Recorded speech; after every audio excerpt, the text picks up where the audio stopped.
इसमें जो क्वेश्चंस दिए गए इन क्वेश्चंस को हमें हल करना है। ए बी का परिवर्त जो है वो बी परिवर्त ए परिवर्त के गुणनफल के बराबर हो, ऐसा आना चाहिए। तो हमें ए दिया हुआ है, ए का ट्रांसपोज निकाल लेना है। ए का ट्रांसपोज जो ये पहला स्तंभ है इसे क्या बना देंगे, पंक्ति बन गया। फिर ऐसे बी का ट्रांसपोज निकाल दो, तो जो ये पंक्ति है इसे स्तंभ बना देंगे। तो स्तंभ बनाओगे आप तो ये बन जाएगा -1 2 1 ए और डैश बी डैश आ गया। अब सबसे पहले ए इंटू बी निकालो लेफ्ट साइड से। ए इंटू बी यानी ए और बी का गुणा, तो ए है 1 -4 और 3। इसका गुणा करना है किससे, -1 2 1 से गुणा करेंगे। 1 का गुणा 1 से, 1 का गुणा 2 से, 1 का गुणा 1 से, फिर -2 का गुणा, -4 का गुणा 1 से, तो 4 हो जाएगा। -4 का गुणा 2 से -8 होगा, -4 का गुणा 1 से -4 हो जाएगा।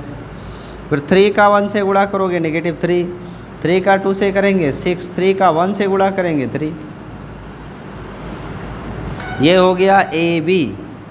पर ए बी नहीं, ए बी का परिवर्त निकालना है, इसलिए ए बी का परिवर्त क्या होगा, इसकी जो पंक्ति है उसे स्तंभ बना दो।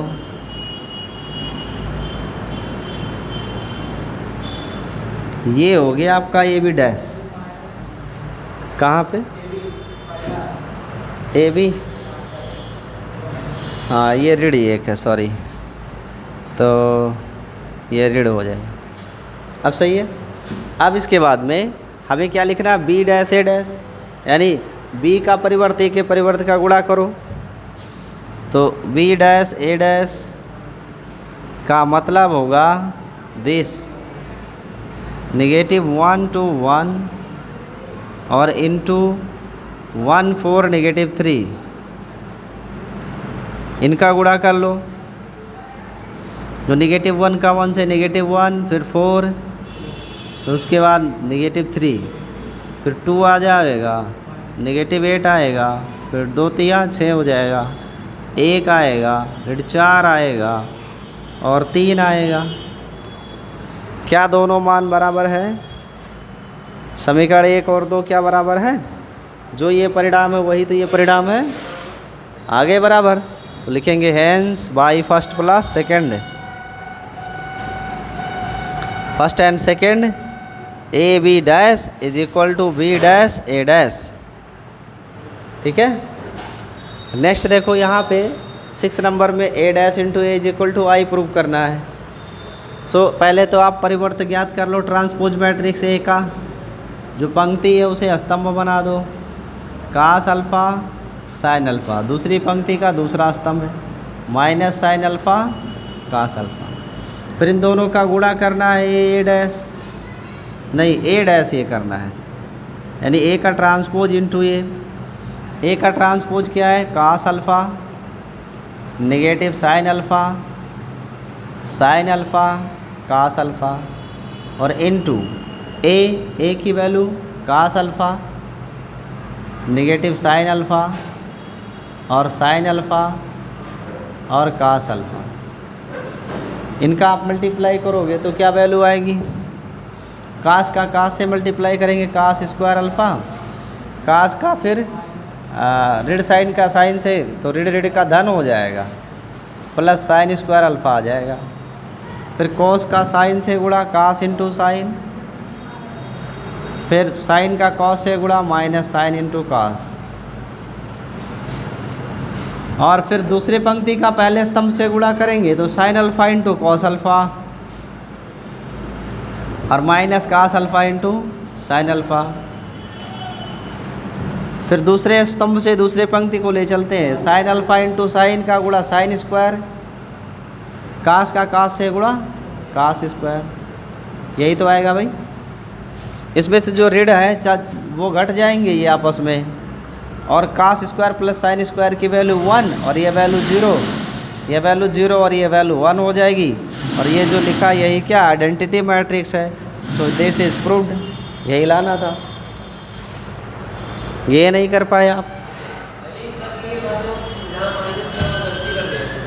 प्लस माइनस में कहीं गलत किए होंगे इसलिए, बट ऐसे होगा। आ गई बात समझ में? बहुत सरल है। परिवर्त आव्यूह सबसे आसान है, आव्यूह में सबसे आसान है। नेक्स्ट देखो, कह रहा है ए प्लस ए डैश सममिति है, आप ज्ञात करो। तो पहले ए और ए डैश जोड़ लो। पहले तो ए डैश ज्ञात कर लो। 1 5 को 1 5 का स्तंभ बना देंगे, 6 7 का स्तंभ बना देंगे, और ए और ए डैश को जोड़ लो। तो ए जो है वो 1 6 5 7 है, इसको जोड़ेंगे 1 5 6 7 से। क्या वैल्यू आएगी? 1 1 2 5 6 11 6 5 11 7 7 14। संगत अवयव को जोड़ा जाता है, जोड़ दिया। अब हमें सममित दिखाना है, सममित प्रूव करना है ना। तो सममित दिखाने के लिए क्या करेंगे? इस योगफल का फिर परिवर्त निकालेंगे, यानी ए प्लस ए डैश का डैश निकालेंगे। तो फिर इस 2 11 का पंक्ति स्तंभ बन जाएगा, 11 14 का 11 14 का 11 14 का स्तंभ बन गया। देखो मैंने पंक्ति को स्तंभ बनाया, लेकिन पंक्ति को स्तंभ बनाने पर भी वही मान आया। जो ए प्लस ए डैश का मान है वही ए प्लस ए डैश के डैश का भी तो वही मान आ रहा है। तो फिर ये सम्मित हो गए कि नहीं? सम्मित की यही तो शर्त है, सिमेट्रिक सममित होने की यही शर्त है कि जो आव्यूह है उसका परिवर्त भी वही आव्यूह आना चाहिए, तो सम्मिति होता है। सम्मिति हो गया। 9 नंबर प्रश्न में देखो क्या कह रहा है कि 1/2 of A plus A dash निकालो। तो पहले इसमें कोई दिक्कत तो नहीं है? समझ में आया है ना? अब ये हो सकता है गुड्डू को आश्चर्य हो जाए क्या कि वह रहा वह फिर आई गए, वह रहा वह आई गए। तो ये वह आएगा ही, क्योंकि ये सम्मित है इसीलिए सेम आएगा। ठीक है। अब दूसरा वाला देखो, ए दिया हुआ है, इसका पहले परिवर्त ज्ञात कर लो। तो ये पहली पंक्ति को पहला स्तंभ बना देते हैं, 0 A B, negative A 0 C, negative B negative C and 0। फिर कह रहा है इन दोनों को जोड़ो और जोड़कर हाफ करो, ए प्लस ए डैश। तो 1/2 ऑफ ए क्या है भाई? 0 नेगेटिव ए नेगेटिव बी, ए 0 नेगेटिव सी, बी सी 0 में जोड़ना है। ये कोष्टक लगा रहे हैं, ध्यान देना, ये कोष्टक है। प्लस ये जोड़ेंगे 0 A B negative A 0 C negative B negative C and 0। इनको जोड़ लो। तो 0 में 0 जोड़ेंगे 0, नेगेटिव ए में ए जोड़ेंगे 0, बी में नेगेटिव बी जोड़ोगे 0, ए को ए से 0 0, 0 का 0, सी का जी से 0, बी का बी से 0, सी का सी से 0, 0 का 0 से 0। फिर इस सब में 2 से भाग करोगे 0 0, तो क्या आएगा अंत में? 0 मैट्रिक्स ही तो आएगा। यही आना हाँ क्या सब ये आएगा आंसर, तो ये है ना। अच्छा ये को चलेगा, कोई बात नहीं, नोट कर लीजिए।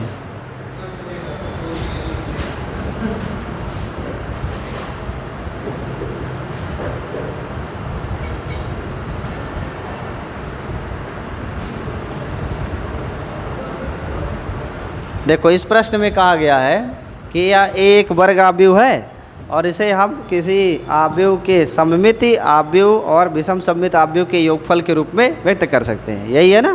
तो ये तो प्रमेय है, यानी हमको प्रूव्ड करना है। क्या? प्रूव दैट जो ए की वैल्यू है वो इन दोनों के सम के बराबर होती है। तो पहले इसका ए डैश ज्ञात कर लो, यानी ट्रांसपोज। ट्रांसपोज क्या होगा? 3 5 1 और -1। ठीक है। अब आप पहले ए प्लस ए डैश ज्ञात करो। डायरेक्ट लिख दें, 3 3 6 5 1 6 1 5 6 नेगेटिव नेगेटिव 0। ठीक है। फिर इसका 1/2 कर लो। 1/2 का मतलब आधा, इसमें भाग कर देंगे 2 से, तो 2 3 6 2 3 6 2 3 6 0। ये 1/2 आ गया। 1/2 का मतलब आधा कर देना है। फिर a माइनस ए डैश याद कर लो, a माइनस ए डैश यानी घटाना है दोनों को। 3 3 0 1 5 -4 5 1 4 -1 का 0। फिर कैसे -2 हो जाएगा? ये भी नेगेटिव है, ये भी नेगेटिव है ना। नेगेटिव का नेगेटिव करोगे तो पॉजिटिव आ जाएगा ये, और ये नेगेटिव तो 0 नहीं आएगा। फिर इसका हाफ कर लो, हाफ करेंगे तो 0 में 2 से भाग करोगे 0 ही आएगा, फिर 2 हो जाएगा, -2 0। तो 1/2 a plus A dash 1/2 a minus A dash आ गया। अब इन दोनों को हमें क्या करना है? जोड़ना है। Hence 1/2 a plus A dash plus 1/2 a minus A dash बराबर 3 3 3 0 प्लस 0 -2 2 एंड 0, और इन्हें ऐड कर लो तो 3 0 3 आएगा, 3 2 का 5 आएगा, 3 -2 का 1 आएगा और 0 आएगा। क्या यही सेट ये है?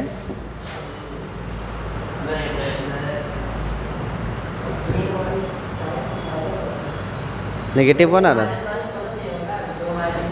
कहाँ पे?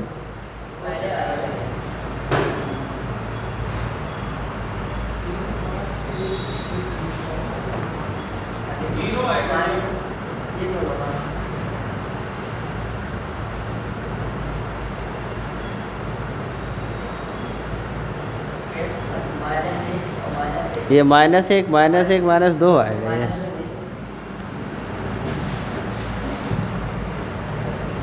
तो यहाँ पे इसका आधा करेंगे तो यहाँ -1 आएगा, तो यहाँ पे -1 आएगा, तो यहाँ पे -1।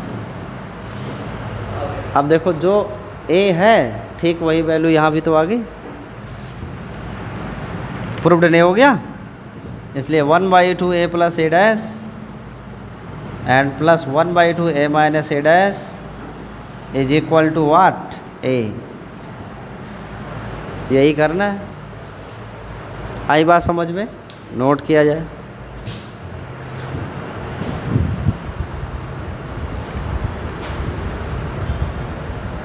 देखिए, जो इन्वर्टिबल मैट्रिक्स है व्युत्क्रमणीय आव्यूह, ये वास्तव में हम लोग मान लें अगर एक मैट्रिक्स है A, इसका इन्वर्स मैट्रिक्स जो है उसको लिखते हैं a⁻⁻1, ऐसे लिखा जाता है। ये इन्वर्स मैट्रिक्स की ज़रूरत कहाँ पड़ती है? आपको जब फर्स्ट टाइम मैंने पढ़ाया था आव्यूह की, आव्यूह पढ़ते क्यों हैं, इसका यूज क्या है, तो मैंने बताया था कि ये रैखिक समीकरणों को हल करने के लिए प्रयोग किया जाता है। अब रैखिक समीकरणों में जैसे मान लेते हैं a1x b1y is equal to c1 है, a2x b2y is equal to c2 है। इसे हल करने की आपने हाई स्कूल में 3 विधियां पढ़ रखी हैं, विलोपन विधि, प्रतिस्थापन विधि और वज्र गुणन। यहाँ पे आपको इसी को आव्यूह विधि से हल करना है। तो आव्यूह विधि में क्या करते हैं कि जो गुणांक होते हैं उन गुणांकों से एक आव्यूह बनाते हैं, b1 b2, और जो चर होंगे x और y उनसे बनाएंगे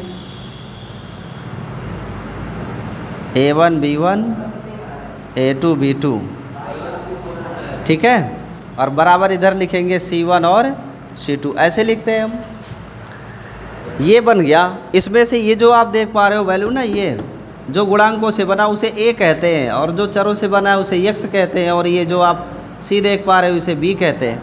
यहाँ से x की वैल्यू निकालने के लिए a को पक्षांतर करेंगे तो ये बनता है a इन्वर्स, ठीक है। और इसी a इन्वर्स की वैल्यू हमें निकालनी है। इसको निकालने के लिए क्या क्या करना पड़ता है, ध्यान देना। जो a इन्वर्स है वो एक्चुअल में एक ऐसा मैट्रिक्स होता है कि इसको मूल मैट्रिक्स से गुणा करने पे आइडेंटिटी मैट्रिक्स प्राप्त हो।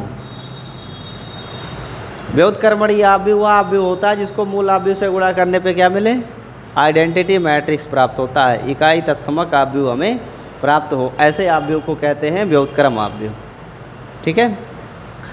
अब ये जो व्युत्क्रम आव्यूह इसको ज्ञात कैसे करेंगे, तो इसका फॉर्मूला होता है 1/mod of a into adjoint of a। ये मॉड क्या है, इसे कहते हैं आव्यूह का सारणिक मान। आव्यूह का सारणिक मान कहते हैं। अगर इसकी value is not equal to 0 है तो ए इनवर्स संभव है, ए इनवर्स संभव है। और अगर इसकी वैल्यू 0 आ गई तो ए इनवर्स संभव नहीं है। इसी चीज़ को कहते हैं कि इसका अस्तित्व है और इसका अस्तित्व नहीं है। यानी ए इनवर्स का अस्तित्व तभी होगा जब इस आव्यूह के डिटर्मिनेंट वैल्यू का मान 0 ना हो तो अस्तित्व होगा, और अगर डिटर्मिनेंट वैल्यू 0 हो गई तो अस्तित्व नहीं होगा। और व्युत्क्रम आव्यूह वह आव्यूह होता है जिसका मूल आव्यूह से गुणा करने पे क्या मिलता हो, हमें तत्समक आव्यूह मिलता हो। यही इसका परिचय है। अब रही बात कि ये एडजॉइंट क्या है। जो एडजॉइंट है ये क्या चीज़ है, तो जो एडजॉइंट होता है वो होता है ए के सहखंडों से बने आव्यूहों सहखंडों से बने आव्यूह का परिवर्त आव्यूह का परिवर्त आव्यूह। जो एडजॉइंट ये होता है वो होता है ए के सहखंडों से बने आव्यूह का परिवर्त आव्यूह। ये जो इसमें टर्म थे वो मैंने एक्सप्लेन कर दिया। इसको कैसे करना है, कैसे हल करना है, वो आगे आपको हम बताएंगे उदाहरण के साथ। अभी हम दो बातों पे चर्चा करेंगे। ये जांच करना सीखेंगे कि किसका कहाँ पर ए इनवर्स का अस्तित्व है और कहाँ पर ए इनवर्स का अस्तित्व नहीं है। जिसका अस्तित्व है उसे ज्ञात भी कर सकते हैं। कैसे ज्ञात करेंगे, ये फॉर्मूला लगा के। लेकिन अब आ जाते हैं एक्सरसाइज में और दो उदाहरण देखते हैं। ये एक्सरसाइज 3.4 है एनसीईआरटी का। इसमें पहला प्रश्न आपका कहा गया है कि इसमें से चेक करके बताओ कि कौन से आव्यूह का। से 12 प्रश्न है, लगभग 18 प्रश्न। उन्हें 18 के 18 में आपको चेक करना है कि किसके लिए ए इनवर्स का अस्तित्व है और किसके लिए ए इनवर्स का अस्तित्व नहीं है। तो सबसे पहले इसे सॉल्व करो।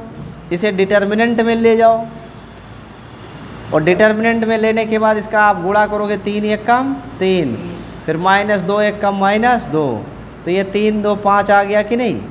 और क्या ये 0 है? नहीं, इसलिए ए इनवर्स पॉसिबल है, ये संभव है, केवल चेक करना है। दूसरा इसको चेक करो 6 एकम 6, लेकिन पहले सारणिक बनाना पड़ेगा। 3 और 1 गुणा करेंगे 6 एकम से और माइनस करेंगे, और ये 2 3 दूना 6, तो 6 में से 6 गया, क्या गया 0 आ गया। तो क्या अस्तित्व है? नहीं। तो यहाँ हो जाएगा A inverse not possible, not possible. ठीक है, तो देखो यहाँ पे ए इनवर्स पॉसिबल है लेकिन यहाँ ए इनवर्स पॉसिबल नहीं है। ऐसे 12-13 प्रश्न आपको चेक करना है कहाँ पॉसिबल है कहाँ पॉसिबल नहीं है। फिर ये कहा इसमें से बताओ ए तथा बी एक दूसरे के व्युत्क्रम हैं, तो इनमें से कौन सा सत्य है। अब आपको पता है कि ए और उसका व्युत्क्रम अगर गुणा करेंगे तो क्या मिलेगा, ए और उसके व्युत्क्रम का गुणा हमेशा आइडेंटिटी होता है। तो ए इंटू बी को चाहे बी इंटू ए बराबर क्या आएगा, आइए।